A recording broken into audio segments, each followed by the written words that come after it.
Père éternel, encore une fois, nous te disons merci pour ces assises. Oh Père, sois loué. Oui, sois loué, Père éternel. Nous allons déjà écouter ta parole. Père, où est ton serviteur? Où est moi, Père? Utilise-moi. Bénis ta parole, Père. Bénis ta parole. Que ta parole change. Que ta parole transforme. Que ta parole guérisse. Oh Père, que ta parole emmène des cœurs à la repentance, à l'adoration. Oh Père éternel.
Nous sommes debout.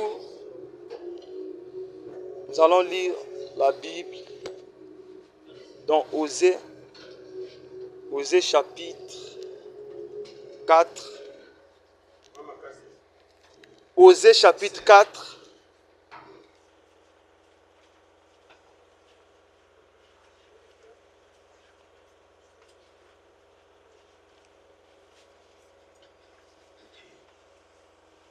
Verset 6. Alléluia. La Bible déclare, mon peuple est détruit parce qu'il lui manque la connaissance. Puisque tu as rejeté la connaissance, je te rejetterai et tu seras dépouillé de mon sacerdoce. Puisque tu as oublié la loi de ton Dieu, j'oublierai aussi tes enfants. Amen. Acclamons le Seigneur et regagnons nos places.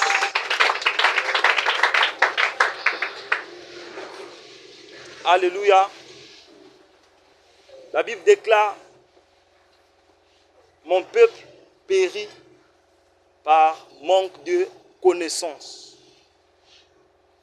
Le peuple de Dieu périt par manque de connaissance. Le peuple de Dieu prie beaucoup. Alléluia. Le peuple de Dieu jeûne beaucoup. Le peuple de Dieu prophétise. Alléluia. Le peuple de Dieu aide les orphelins. Alléluia. Mais le peuple de Dieu périt. Pourquoi il périt? Parce qu'il lui manque quoi? La connaissance. Il périt pas parce qu'il prie moins. Non, il prie beaucoup, le peuple de Dieu. Il périt pas parce qu'il ne prophétise pas. Il prophétise, oui. Mais quand même, malgré tout ça, il périt. Il périt parce qu'il n'a pas la connaissance de Dieu. Alléluia. Tous nous sommes là pour apprendre. Alléluia. La parole de Dieu. La parole de Dieu engendre quoi? Engendre la vie. Alléluia. La Bible c'est quoi? C'est un livre.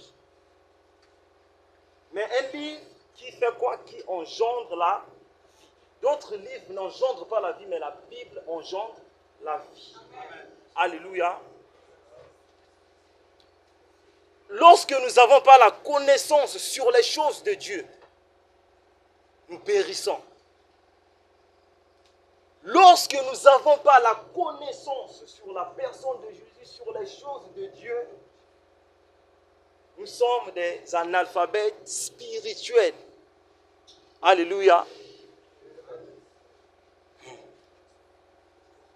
Lorsque nous ne gardons pas la parole de Dieu dans nos cœurs, nous périssons. Nous sommes des analphabètes spirituels. Alors, en tant que les chrétiens, nous devons combattre ça. Alléluia. Oui, c'est bien beau de venir à l'église, de chanter, de danser, de louer Dieu. Mais si tu ne gardes pas la parole de Dieu dans ton cœur, tu péris. Le thème de notre message ce soir, c'est quoi? Pourquoi et comment garder la parole de Dieu dans son cœur?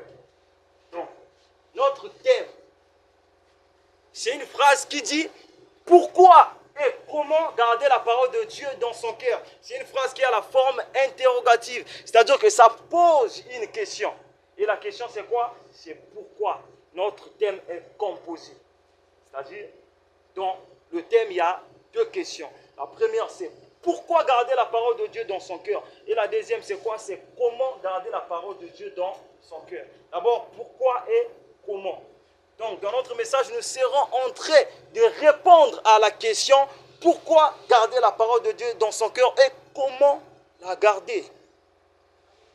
Alléluia.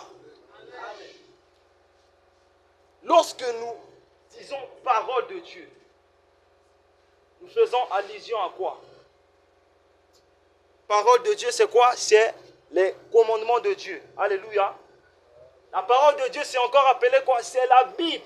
Lorsque nous parlons de la parole de Dieu, nous parlons de la Bible. Ce n'est pas peut-être la parole où Dieu a parlé à Moïse, où Dieu a parlé, je ne sais pas à qui, non. Mais c'est à l'ensemble des livres qui constituent la Bible. C'est ça, la parole de Dieu dont nous parlons. Encore appelé les Saintes Écritures. Encore appelé quoi? Jésus. Alléluia. Pourquoi je dis Jésus? Parce que la Bible déclare que Jésus est la parole faite Jésus est aussi quoi? La parole de Dieu. Raison pour laquelle Philippe pouvait poser la question à Jésus. Et Jésus l'a répondu, ah Philippe, tu ne sais pas que je suis le chemin, je suis encore quoi? Je suis la vérité et la vie. Et la vérité c'est quoi? La vérité c'est la parole de Dieu. Donc Jésus est quoi? Est la parole de Dieu. La parole de Dieu est encore appelée la bouche de Dieu. Alléluia. On appelle ça encore la bouche de Dieu. On appelle ça encore quoi? Les préceptes de Dieu ou de l'Éternel. Alléluia. Et enfin, je dis que on appelle ça encore la volonté de Dieu. Lorsqu'on dit volonté de Dieu, on dit parole de Dieu. Lorsqu'on dit je fais la volonté de Dieu, je dis je vis selon la parole de Dieu. Donc, volonté de Dieu, c'est la parole de Dieu. Ces Écritures, c'est la parole de Dieu. La bouche de Dieu, c'est la parole de Dieu. Jésus aussi, c'est la parole de Dieu. Pourquoi garder Jésus dans notre cœur? Pourquoi je dis Jésus? Parce que Jésus est aussi la parole de Dieu. Alléluia. Déjà, nous allons répondre à la question, pourquoi garder la parole de Dieu dans son cœur? La première question, plutôt la première réponse, c'est quoi? La première réponse est pour ne pas pécher contre Dieu. Le piano ne fonctionne pas. Pour ne pas pécher contre Dieu. Alléluia. J'ai dit quoi? La première réponse c'est quoi? C'est pour ne pas pécher contre Dieu. Nous sommes dans Psaume 119, 11, la lectrice. Psaume 119, 11. Lisons la parole de Dieu. Psaume 119, verset 11. Je serre ta parole dans mon cœur afin de ne pas pécher contre toi. Amen. Alléluia. La Bible dit quoi? Je serre ta parole. Où? Dans mon cœur. Pourquoi? Pour ne pas pécher contre toi. Toi là c'est qui? Toi là c'est Dieu. Alléluia. J'aime ce que le psalmiste dit. Il dit, je sais quoi? La parole de Dieu dans mon cœur pour ne pas pécher contre Dieu. Moi, je comprends ça bien en français facile. Bible enfant. Là-bas, la Bible dit que je garde tes commandements dans mon cœur pour ne pas pécher comme toi. Alléluia. Je garde quoi? Je garde le commandement de Dieu dans mon cœur. Pourquoi? Pour ne pas pécher contre Dieu. Frère, sœur, j'aimerais te dire ce soir que la clé pour éviter le péché, c'est garder la parole de Dieu dans son cœur. Alléluia. Il n'y a pas une autre formule. Il n'y a pas une autre clé, une autre formule. Il n'y a pas de formule pour ne pas pécher contre Dieu. La seule formule, l'unique clé, c'est le fait de garder la parole de Dieu dans ton cœur. Lorsqu'on garde la parole de Dieu dans son cœur, on ne pêche pas. Ça vraiment c'est vrai. Alléluia. C'est vraiment vrai. Pourquoi? Parce que si je garde la parole de Dieu dans mon cœur, dès que je fais face à un péché, je ne pécherai pas. Pourquoi? Parce que je sais que oui, là, la Bible dit que si je fais ça, je pêche. Si je fais ça, je ne fais pas la parole de Dieu. La Bible est en train de dire dans mon cœur que ne fais pas ça, parce que ça, ce n'est pas la parole de Dieu. Parce que ça, c'est un péché. Et grâce à la parole de Dieu que j'ai gardée dans mon cœur, je ne vais pas pécher. Alléluia. Vous êtes d'accord avec moi? Oui, c'est vrai. Quand on garde la parole de Dieu dans son cœur, on ne peut pas pécher. Alléluia. Alors, si les paroles de Dieu sont dans nos cœurs, je veux dire, si les paroles de Dieu sont ancrées dans nos cœurs, ces paroles-là nous permettent de ne pas pécher. Et lorsqu'on ne pêche pas, on vit la sanctification. Alléluia. Donc, lorsque la parole de Dieu est ancrée dans nos cœurs, nous vivons la sanctification. Et si quelqu'un vit dans la sanctification, la personne l'a fait pour faire la volonté de Dieu. La volonté de Dieu, c'est quoi? C'est la parole de Dieu. Alléluia. Amen. Voici, il y a un homme qu'on appelle Jésus. Jésus-Christ de Nazareth. Il vient d'être baptisé. Et je souligne qu'il vient...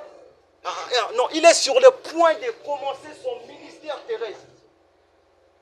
Alors l'Esprit Saint, l'Esprit de Dieu, emmène Jésus dans le désert. L'Esprit de Dieu transporte Jésus dans le désert pour être tenté par le diable. Dans le désert, Jésus jeûne pendant 40 jours et 40 nuits. Après 40 nuits de jeûne, après 40 jours de jeûne, Jésus a eu faim. Alléluia. Amen. Et lorsque Jésus sort de ce programme, le diable fait quoi? Le tente. Nous sommes dans Matthieu 4, 1 jusqu'à 4. Le diable s'approche de Jésus. Il fait quoi? Il le tente. Il dit, tu es Jésus, fils de Dieu. Ce Rosalie Jésus, ça là qui m'a banga comme ma qui m'a banga et s'est transformé en bête. Nous sommes dans Matthieu 4, 4. Jésus lui répondit, il est écrit que l'homme ne vivra pas de pain seulement, mais de toutes paroles qui sortent de la bouche de Dieu. Alléluia. Amen. Jésus a vaincu le diable par quoi? Par la parole. Pas parce qu'il était fort, pas parce qu'il était musclé, pas parce que Jésus mangeait beaucoup de poissons, voilà, il était musclé. Les mollets, Yamakasi, non. Tout justement parce que Jésus faisait quoi? Parce que Jésus gardait la parole de Dieu dans son cœur. Je vais vous dire une chose. Vous savez quoi? Jésus, lorsqu'il était encore sur terre, il était Dieu. Oui, il était totalement Dieu, mais il était aussi totalement homme. Alléluia. Donc Jésus sur terre, il se soumettait aussi à Dieu. Alléluia. Il était Dieu, mais quand même il se soumettait à Dieu. Pour dire qu'il faisait quoi aussi? Il gardait aussi la parole de Dieu dans son cœur. Malgré qu'il était Dieu. Il est Dieu, mais quand même, il garde la parole de Dieu dans son cœur. Alors, dans cette histoire, ce qui me marque beaucoup, c'est quoi? C'est pas parce que Jésus a dit que voilà, l'homme ne vivra pas de pain seulement où le diable a tenté. Non, c'est pas ça. Moi, ce qui m'intéresse beaucoup dans cette histoire, c'est quoi? C'est parce que Jésus a répondu au diable en commençant par il est écrit. Alléluia. Amen. Il a dit quoi? Il est écrit. Donc, toi aussi, si tu gardes la parole de Dieu dans ton cœur, lorsque tu verras face à un péché, tu diras ce péché quoi? Il est écrit. Amen. Amen. Il est écrit que mon corps, c'est quoi? C'est le temple du Saint-Esprit. Je ne veux pas fumer. Alléluia. Si je fume, mon corps n'est pas l'enfer. Alléluia. Mon corps n'est pas un fou. Alléluia. Il est écrit. Je suis la demeure du Saint-Esprit. Je ne peux pas coucher avec toi. Désolé. Alléluia. Donc je garde la parole de Dieu dans mon cœur pour ne pas pécher. Lorsque je garde la parole de Dieu dans mon cœur, je ne pêche pas. Voici encore, il y a un homme qu'on appelle Joseph. Il était beau, voilà, élégant. Il était dans la maison de qui? De Potiphar. La femme de Potiphar voulait que Joseph couche avec elle. Alléluia. C'était son souhait, son désir, voilà. Mais Joseph, il faisait quoi? Il gardait la parole de Dieu dans son cœur. Alléluia. La femme de Potiphar l'avance. Joseph, regarde, fais ça, je t'aime. Couche avec moi. Joseph fait quoi? Refuse. Parce que la parole de Dieu interdit ça. Alléluia. Une fois, la femme de Potiphar voulait prendre Joseph par force. Joseph l'a fait comment? Il a poussé, il a fait quoi? Il a fui. Alléluia. Joseph a fui. Pourquoi il a fui? Parce qu'il savait que je suis enfant de Dieu, je garde la parole de Dieu dans mon cœur, je ne peux pas connaître l'impudicité. La Bible interdit l'impudicité parce que c'est un péché. Et surtout que c'était la fornication. Donc Joseph, face à la fornication, il a vaincu. Alléluia. Joseph n'a pas vaincu la femme de Potiphar, mais Joseph a vaincu la fornication. Comment est-ce que Joseph a vaincu la fornication? Par la parole de Dieu. Dans son cœur, la parole de Dieu criait que Joseph, la parole de Dieu déclare que quand tu fais face à l'impudicité, il faut fuir. Il ne faut pas rester là en train de pécher, mais il faut fuir. Raison pour laquelle Joseph avait fui. Alléluia. Amen. N'est-ce pas que la Bible déclare que quand tu fais face à l'impudicité, il faut fuir? Si. Fouiller l'impudicité, c'est ce que la Bible dit. Et toi, quand tu fais face à ça, tu fais quoi? Quand on te propose, tu fais quoi? Est-ce que la parole de Dieu crie dans ton cœur?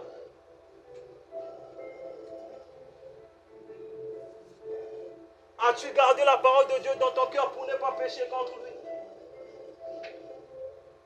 Comment tu fais quand tu fais face à un péché? Vous savez, Étienne, il a accepté de mourir pour la parole de Dieu. Étienne, on l'a lapidé à cause de la parole de Dieu. Étienne gardait dans son cœur la parole de Dieu. Alors les docteurs, les juifs, voulaient à tout prix que Étienne blasphème. Alléluia. Les juifs voulaient qu'Étienne blasphème. Mais Étienne a préféré de mourir au lieu de blasphémer. Pourquoi? Parce qu'il gardait la parole de Dieu dans son cœur. La parole de Dieu disait dans le cœur d'Étienne: Jésus est Seigneur, Jésus est Sauveur. Ne nie pas Jésus, Jésus est Sauveur, Jésus est Seigneur. Et voilà, Étienne a dit: oui, tuez-moi. Tuez-moi. Tuez-moi à cause de la vérité. Tuez-moi à cause de la parole de Dieu. Toi, quand tu fais face aux persécutions, qu'est-ce que tu fais? Quand tu fais face à la tribulation, qu'est-ce que tu fais? Tu deviens faible de caractère. Tu deviens oui ou non. Quand tu fais face à la tribulation, quand on te propose, quand on a mis tes billes au boulot, qu'on vole dans la caisse, qu'est-ce que tu lui dis? Tu lui dis: il est écrit. Je ne sais pas. Qu'est-ce que tu lui dis? As-tu gardé la parole de Dieu dans ton cœur?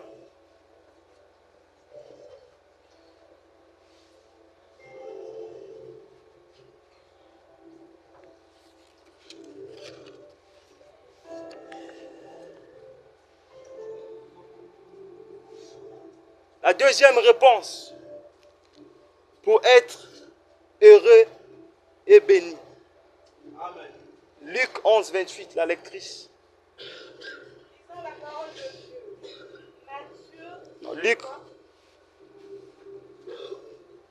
Luc chapitre 11, verset 28.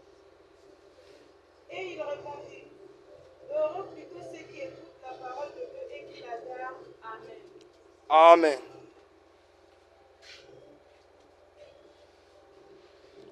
La Bible déclare, et il dit, qui dit? Jésus. Il dit quoi? Heureux plutôt ceux qui écoutent la parole de Dieu et font quoi? Et qui la gardent. Heureux sont ceux-là qui gardent, qui écoutent et puis gardent la parole de Dieu. Gardes-tu la parole de Dieu dans ton cœur pour être heureux, pour être béni? Ici, Jésus est en train de parler aux disciples. Non, il est en train de répondre à une femme. Alléluia. Jésus-Christ est en train de répondre à une femme. La femme en question a Zala qui glorifiait mon Nzambe à travers ma Marie. Alléluia. Elle était en train d'exprimer son désir pour Jésus en se concentrant sur la mère de Jésus qui était Marie. Alléluia. J'ai dit qu'elle était en train d'exprimer quoi? Son admiration pour Jésus en se concentrant sur la personne qui a mis au monde Jésus. Alléluia. Et Jésus lui répondit quoi? Jésus est en train de réorienter cette louange en soulignant que la vraie bénédiction, le vrai bonheur ne vient pas seulement d'une relation entre mère et fils, mais la vraie bénédiction vient de l'écoute et l'obéissance de la parole de Dieu. Alléluia. Amen. Lorsqu'on écoute la parole de Dieu et on la garde dans nos cœurs, nous sommes bénis. Alléluia. Donc, pour dire que je garde la parole de Dieu dans mon cœur pour être quoi? Béni. Je garde la parole de Dieu dans mon cœur pour être heureux. Alléluia. Alléluia. Nous sommes les enfants de Dieu. Nous héritons de Dieu quoi? La bénédiction. Mais cette bénédiction, pour l'avoir, il faut garder sa parole dans son cœur. Donc c'est une condition, l'unique, la condition sine qua non. Donc pour être béni de Dieu, il faut garder la parole de Dieu dans son cœur. Et laissez-moi vous dire une chose, vous savez quoi? La Bible déclare que lorsque nous gardons la parole de Dieu dans nos cœurs, nous sommes heureux. Oui, nous sommes heureux où? Sur terre. Alléluia. Nous sommes heureux sur terre. Alléluia. Nous sommes heureux dans nos entreprises. Nous sommes heureux dans nos champs. Nous sommes heureux dans nos écoles. Nous sommes heureux où? Partout. Dieu nous bénit parce que nous gardons sa parole dans notre cœur. Alléluia. C'est vraiment bien. Oh, la bénédiction de Dieu sur nous. C'est vraiment bien. Alléluia. Mais quand la Bible dit heureux, ce mot est ambigu, c'est-à-dire il comprend deux sens. Que nous serons bénis. Oh, nous serons heureux sur terre, mais au ciel aussi, nous serons heureux. Alléluia. Amen. Ce jour-là, lorsqu'il viendra, le retour de Jésus-Christ, lorsqu'il viendra et qu'il nous trouve enracinés en lui. Oh, ce jour-là, il va nous emmener au ciel. Là-bas, on sera heureux. Là-bas, on sera heureux avec Jésus. Là-bas, on sera heureux avec Jésus. Raison pour laquelle ce soir, mon frère, ma soeur, je t'invite et je te prie à garder la parole de Dieu dans ton cœur. Alléluia. Garde la parole de Dieu dans ton cœur et tu seras béni. Garde la parole de Dieu dans ton cœur. Toi et ta famille, vous serez bénis. Vous serez bénis dans vos champs, dans vos maisons, partout. Vous serez bénis physiquement, vous serez bénis financièrement, matériellement et vous serez aussi bénis spirituellement. Une bénédiction équilibrée, financièrement, physiquement et spirituellement. Alléluia. Au-delà des bénédictions financières, physiques, Dieu va encore nous bénir spirituellement. Alléluia. Alléluia. Raison pour laquelle moi je garde la parole de Dieu dans mon cœur. Troisième réponse.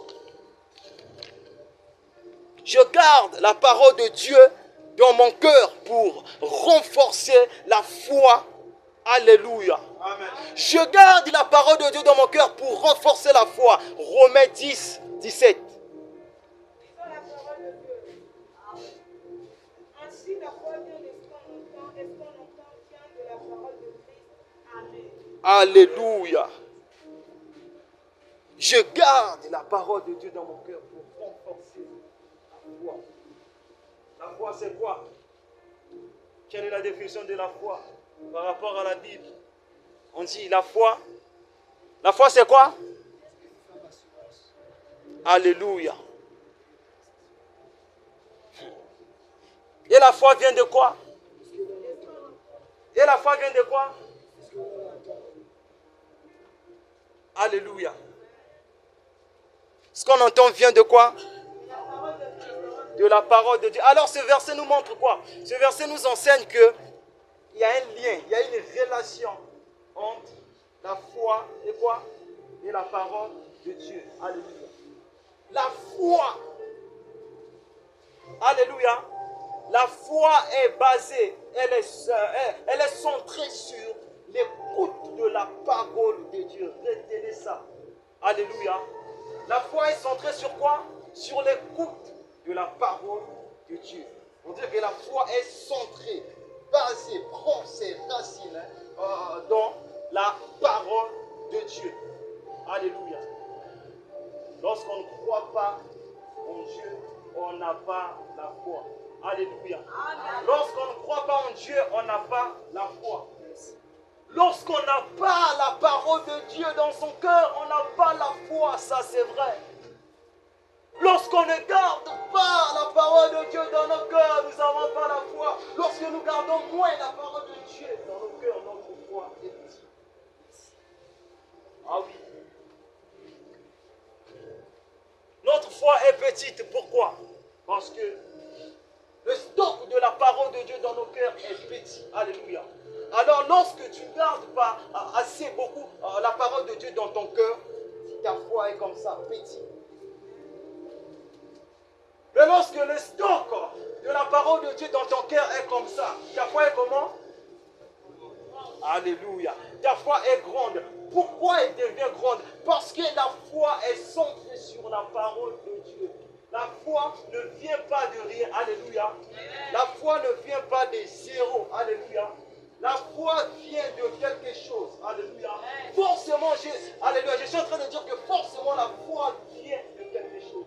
Et cette chose-là, c'est quoi? Cette chose-là, c'est la parole de Dieu. Ce soir, je suis venu t'annoncer que cette chose-là qui produit la foi, c'est la parole de Dieu. Alors, si tu manques, lorsque tu manques la foi, plutôt lorsque tu manques la parole de Dieu, tu manques la foi.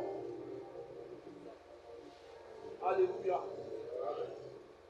Raison pour laquelle nous devons garder la parole de Dieu dans nos cœurs pour renforcer notre foi. Alléluia. Ma prière est que cette nuit, alléluia, la parole que tu es en train d'écouter maintenant affermit ta foi au nom de Jésus. Yes. Que cette parole affermit ta foi au nom de Jésus. Amen. Alléluia. Alléluia. Lorsque tu es bébé spirituel, ta foi est petite. Alléluia.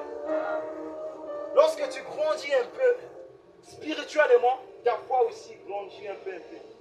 Alléluia. Mais lorsque tu passes beaucoup plus de temps dans la présence de Dieu, ta foi est grande. Alléluia. Ta foi est grande. Alléluia.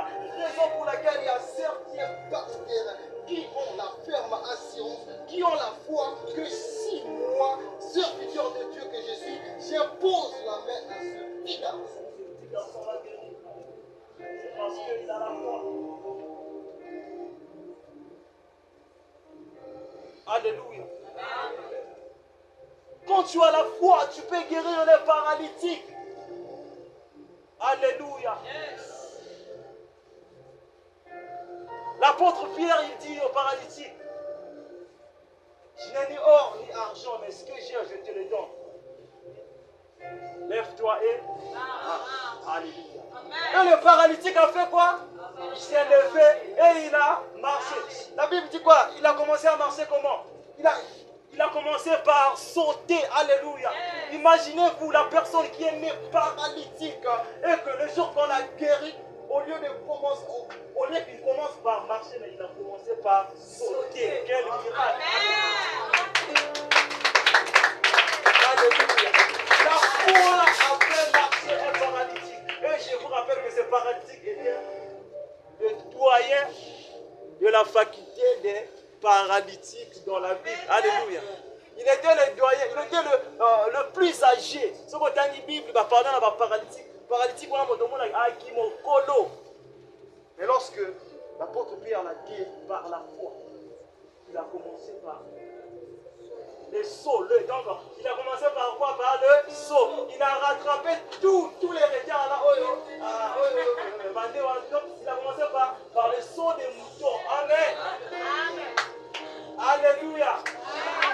Il a commencé par le saut des moutons. Alléluia. Alléluia. Amen. Lorsque tu as la foi, tu peux tout. Lorsque tu as la foi, tu peux tout. C'était la quantième réponse? Ah, on est ensemble. Non, c'était la troisième.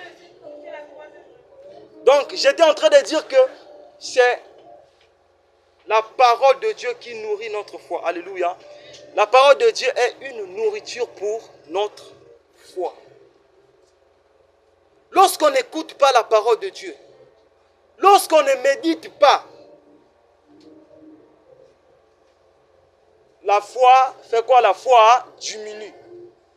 Alléluia. Donc nous devons beaucoup méditer la parole de Dieu, écouter les enseignements, prédications et tout. Alléluia.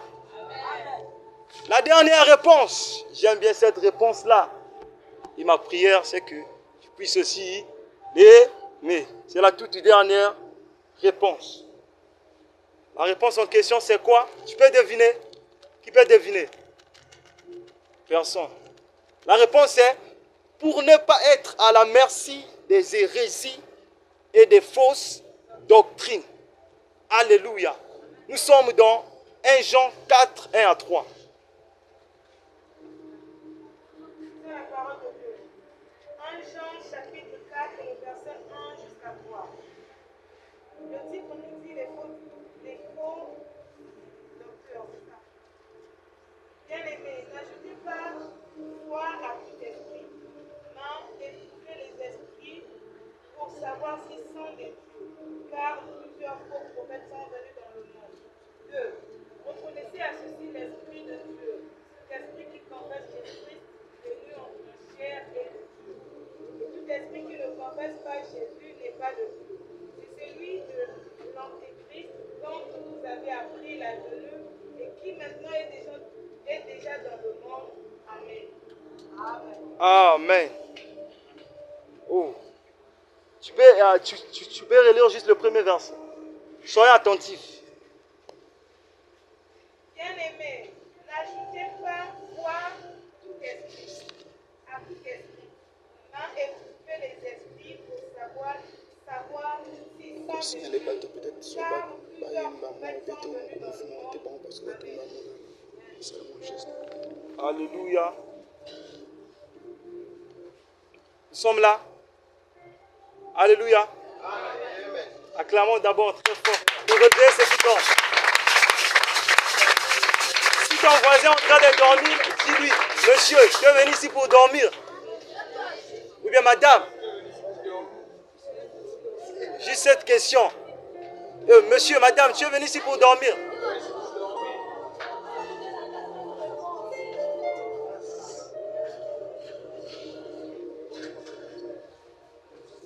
Alléluia.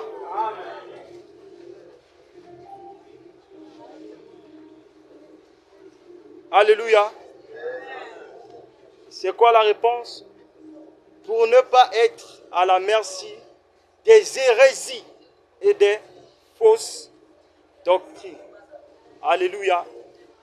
Et l'apôtre Paul, il dit dans cette lettre, bien-aimés, n'ajoutez pas foi à tout esprit. Mais faites quoi? Mais éprouvez les esprits pour savoir s'ils sont de Dieu. Car plusieurs faux prophètes sont venus dans le monde. Ils sont venus où? Dans quel monde? Dans ce monde. Alléluia. Donc dans ce monde, il y a des faux prophètes. Et l'apôtre Paul est en train de dire quoi? Osala keba na ba faux prophète. Tout enseignement, je redis, toute prédication, toute exhortation qui t'est donnée, alléluia, et qui t'emmène à l'impureté, c'est une preuve que ça ne vient pas de Dieu. Alléluia. C'est une preuve que ça ne vient pas de Dieu. N'ajoutez pas foi à tout esprit. Ici, lorsque la Bible dit esprit, qu'est-ce que la Bible dit? L'esprit, c'est l'enseignement. Alléluia. L'esprit, c'est la prédication. L'esprit, ce sont des prophètes. Alléluia. Mais éprouvez les esprits. C'est pour dire quoi? Évaluer ces enseignements-là. Analyser ces enseignements-là, ces prédications-là. Alléluia. Et la balance, c'est quoi? C'est la parole de Dieu. La balance, c'est quoi? C'est la parole de Dieu. Là-bas, on te prêche. Monsieur, tu sais, si tu mens, ce n'est pas un péché. Ah, tu doutes. Tu fais quoi? Ah, comment ça mentir, ce n'est pas un péché? Je dois analyser cet enseignement. Je vais dans la Bible. La Bible dit que mentir, c'est un péché. Alors, cet enseignement-là, c'est quoi? Un faux enseignement. Alléluia.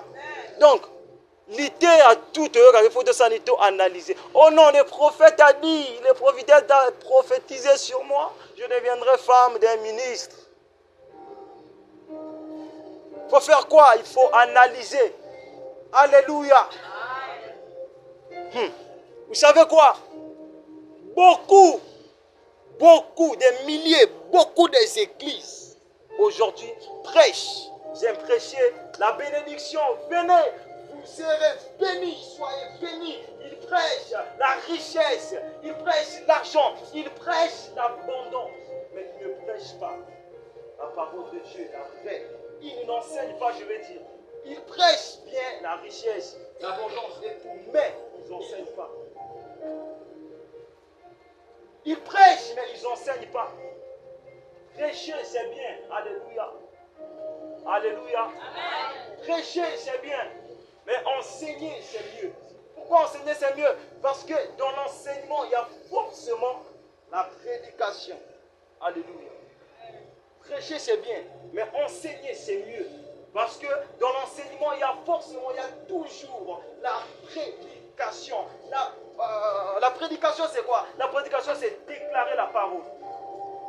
Je disais que la prédication, c'est déclarer la parole. Vous serez bénis. Vous avez vu David, il a vaincu Goliath. Vous aussi, vous allez vaincre Goliath. Vous avez vu Joseph, il n'a pas commis la fornication. Vous aussi, même esprit. Vous avez vu, vous êtes des enfants de Dieu. Oh, vous êtes des enfants de Dieu. L'or et l'argent appartiennent à Dieu. Vous serez bénis. Vous serez bénis. Ça, c'est la prédication. Mais l'enseignement, c'est quoi? C'est dire ça, oui, après expliquer comment être béni. Tu sais, pour bénir, pour faire ça, pour obéir à la parole de Dieu. Tu sais, ouais, Joseph n'avait pas couché avec la femme de Potiphar. Mais pourquoi? Parce qu'il gardait la parole de Dieu dans son cœur. Parce qu'il marchait dans la crainte de Dieu. Raison pour laquelle il n'avait pas commis la fornication. C'est ça l'enseignement. Alléluia. L'enseignement explique. Alléluia. L'enseignement explique comment vivre la parole de Dieu.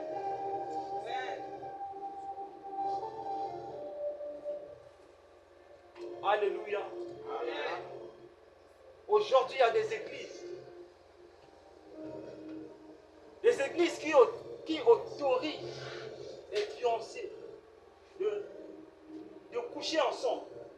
Alléluia. Des églises qui autorisent les fiancés de coucher ensemble. Sur base de quoi? Ils disent que voilà. Mais tu ne vois pas leur relation. Leur relation va aboutir à quelque chose. Ils sont très sérieux. Certainement, ils vont se marier. Mais ils autorisent aux fiancés de se marier. C'est quoi? C'est l'hérésie, c'est une fausse doctrine. Ce n'est pas la parole de Dieu. Et lorsque tu ne gardes pas la parole de Dieu dans ton cœur, tu tombes dans ces fausses doctrines.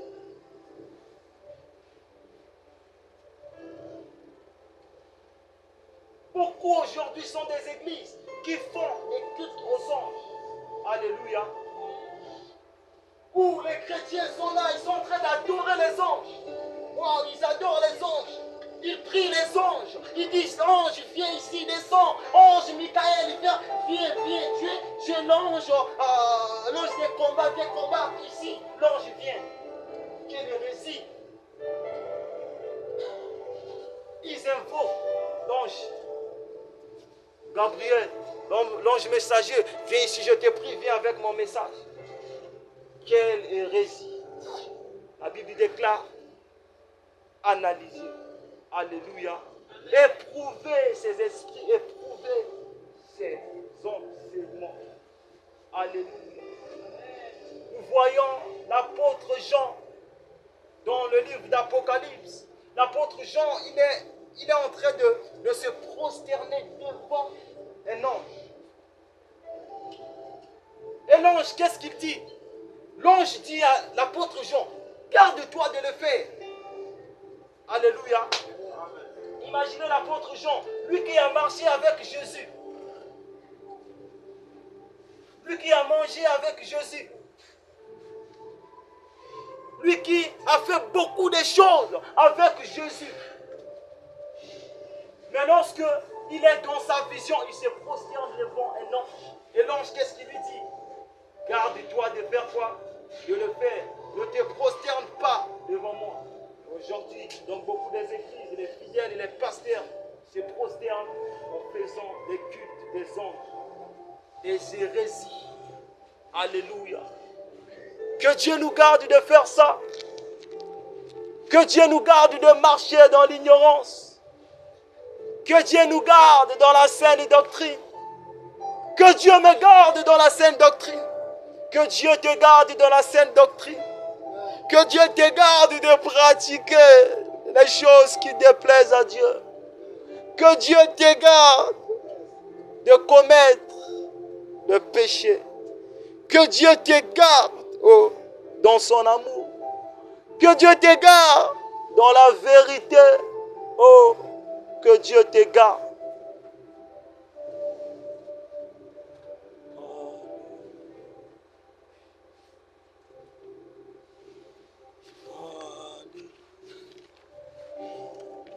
Alléluia. Comment doit-on garder la parole de Dieu dans son cœur? Comment doit-on garder la parole de Dieu dans son cœur? Oui, on avait vu les raisons pour lesquelles nous gardions la parole de Dieu dans nos cœurs. Oui, c'est bien de garder la parole de Dieu dans son cœur. Mais comment la garder? Nous allons répondre à cette question. Nous sommes dans le livre de Jean 14, 15.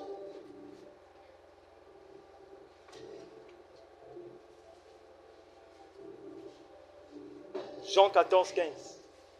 Jean chapitre 14, verset 15. Si vous m'aimez, gardez mes commandements. Amen. Alléluia.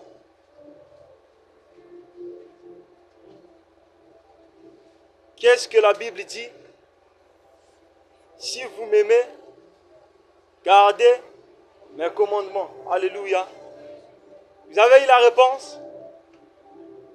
Qui a eu la réponse? Alléluia. La réponse c'est quoi? Comment garder la parole de Dieu dans son cœur? Il faut aimer Dieu. Alléluia. Alléluia. Pour garder la parole de Dieu dans son cœur, il faut aimer Dieu. Si tu n'aimes pas Dieu, tu ne peux pas garder ses commandements dans ton cœur. Donc, la condition pour garder la parole de Dieu dans son cœur, il faut aimer Dieu. Sans l'amour de Dieu, on ne garde pas la parole de Dieu dans nos cœurs. Alléluia. Alors, nous allons voir comment aimer Dieu. Alléluia. Un personnage dans la Bible, un de nos ancêtres, qu'on appelle Jacob, va nous enseigner quoi? L'amour. Alléluia. Il va nous enseigner l'amour. Donc, l'amour produit quoi? Alléluia. Donc, il va nous enseigner l'amour. Nous sommes là. Il va nous enseigner l'amour en général. Mais, pour notre cas, nous allons prendre ça dans le contexte, l'amour pour Dieu. Alléluia. L'amour pour Dieu. Nous sommes dans Genèse 29. Genèse 29, 18 à 20.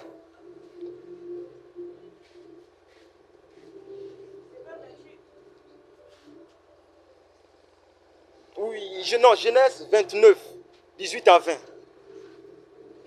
La parole de Dieu. Genèse chapitre 29, le verset 18 à 20. Jacob aimait Rachel et il dit, je te servirai 7 ans pour Rachel ta fille Calais. Et Laban dit, j'aime mieux que tu l'as donné que de la donner à un autre homme. Reste chez moi. Non. Ainsi, Jacob servit 7 ans pour Rachel et elle fut à ses yeux comme quelques jours parce qu'il aimait. Amen. Alléluia. Et nous sommes là. Acclamons encore. Pour relever ceux qui dorment. Alléluia. Alléluia. Il est vivant. Il est vivant. Il est vivant. Qui? Acclamons pour Jésus.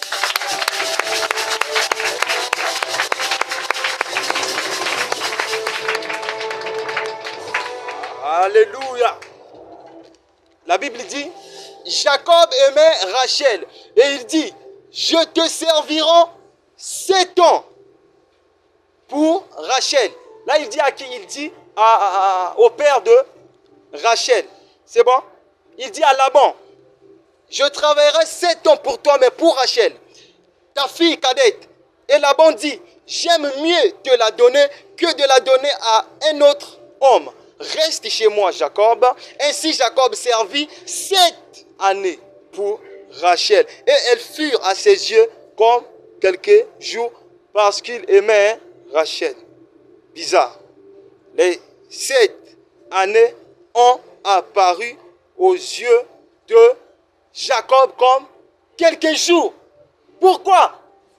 Parce qu'il aimait Rachel. Alléluia. Jacob nous enseigne quoi? Jacob nous enseigne l'amour. Alléluia. Si c'est ta Bible, tu peux souligner aimer. Lorsque Jacob dit, lorsque la Bible dit Jacob aimait Rachel. Si c'est ta Bible, tu peux souligner aimer. Jacob aima Rachel. Si c'est ta Bible, tu peux souligner aimer. C'est quel amour? Jacob nous enseigne quoi? L'amour. Il nous enseigne l'amour.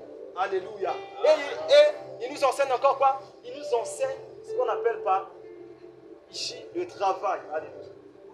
Donc le travail c'est quoi? Le travail c'est une conséquence de l'amour dans ce contexte. Alléluia. Donc l'amour véritable engendre forcément une conséquence. Alléluia.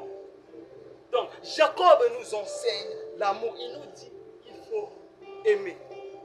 Mais n'arrêtez pas seulement à aimer, mais il faut aussi travailler pour cet amour. Alléluia.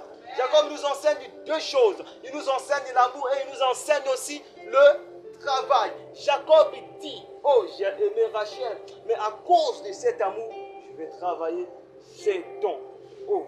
Donc l'amour que Jacob avait pour Rachel l'a poussé à travailler pendant 7 ans. Pour dire que Jacob, il nous dit qu'au-delà de l'amour qu'on peut avoir pour une personne, au-delà de l'amour qu'on peut avoir pour ma soeur, pour mon frère, pour la jeunesse de Kindélé, au-delà de l'amour qu'on peut avoir pour Dieu, il faut ajouter ce qu'on appelle par le prix à payer. Alléluia. Au-delà de l'amour que tu peux avoir pour quelque chose, pour quelqu'un, il faut ajouter ce qu'on appelle par le prix à payer. Raison pour laquelle la Bible, lorsqu'il dit Jacob aimait Rachel, le prix que Jacob avait payé pour avoir Rachel, c'était travailler 7 ans. Alléluia. Le prix c'était ça. Alléluia. Toi tu aimes Dieu. Est-ce que tu travailles pour lui? Tu aimes Dieu. Est-ce que tu te sacrifies pour lui? Tu aimes Dieu. Est-ce que tu gardes sa parole dans ton cœur? Oh, tu te dis que tu aimes Dieu, mais tu ne gardes pas sa parole dans ton cœur. C'est faux amour. Alléluia. Tu n'aimes pas. Si tu ne gardes pas sa parole dans ton cœur, tu n'aimes pas. Pour aimer Dieu, il faut garder sa parole dans ton cœur. C'est ça la conséquence, c'est ça le prix à payer. Le problème avec nous, c'est que nous voulons des choses, nous voulons gagner, nous voulons avoir des villas, être pasteur avec lui. Mais nous n'acceptons pas de payer le prix à payer. Nous ne payons pas les prix pour les choses que nous voulons avoir. Tu aimes Rachel, travaille 7 ans pour lui. Tu aimes Rachel, vous travaillez pour lui pendant 7 ans. Tu aimes Dieu, garde sa parole dans ton cœur. Tu veux faire la volonté de Dieu, garde sa parole dans ton cœur. Oui, la Bible dit que les disciples, les apôtres, ont répondu à l'appel de Jésus. Ils ont accepté. Jésus les a appelés, venez, venez. Oh, ils ont accepté.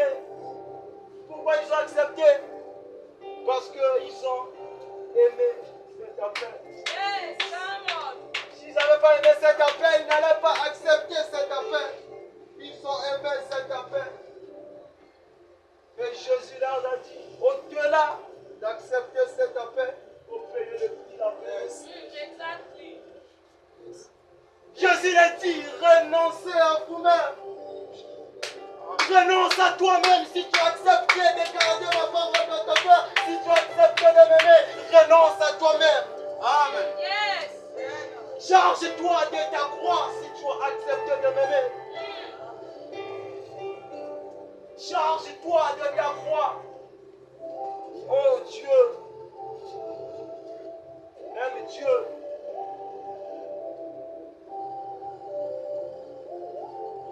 Même Dieu a aimé le monde.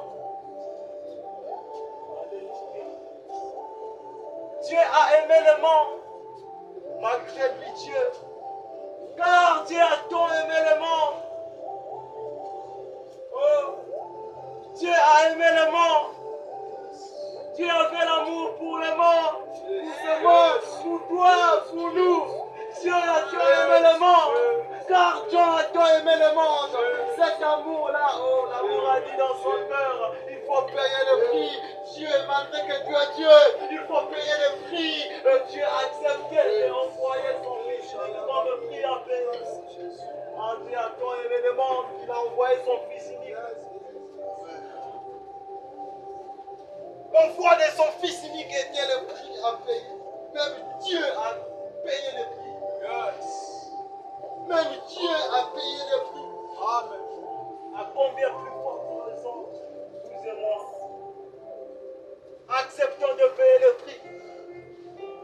Acceptons de mourir dans sa présence. Dans sa présence, il fait beau vivre. Dans sa présence, j'accepte de mourir. Parce que j'ai accepté de payer le prix. Je vais mourir et vivre dans sa présence. Parce que j'ai accepté de payer le prix. J'ai accepté de payer le prix. Oh Dieu. Si quelqu'un veut me suivre, qu'il renonce à lui-même, qu'il se charge de sa croix et qu'il me suive. Dit Jésus-Christ. Alléluia. Amen. Ce soir, Jésus est devant la porte de ton cœur. Ce soir, Jésus est devant la porte de ton cœur. Il frappe. Oui, il est là, il est en train de frapper. Il frappe, il frappe, il frappe ton cœur. Il frappe ton cœur. Si ton cœur écoute la voix de Jésus, si ton cœur ouvre la porte, Jésus va rentrer dans ton cœur. Il va entrer dans ton cœur. Il va entrer dans ton cœur. Il va dîner avec toi et toi avec lui. Amen. Dieu t'appelle à le servir. Dieu t'appelle à garder sa parole dans ton cœur. Que dis-tu? Que dis-tu? Que dis-tu? Oh.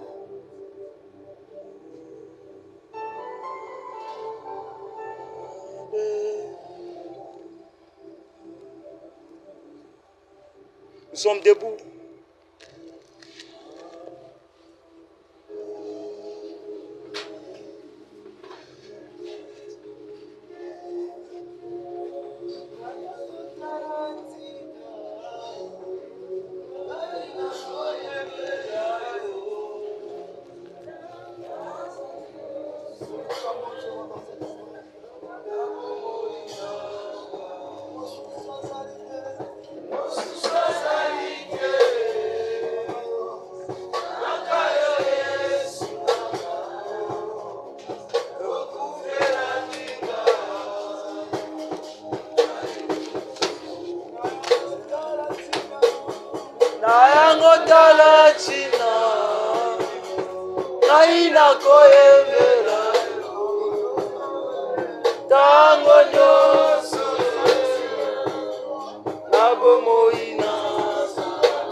mosusu azali te kaka yo Yesu nanga tokufelaki nga na ekulusu na yango tala tina ngai nakoyembela yo ntango nyonso nakomona mosusu azali te kaka yo Yesu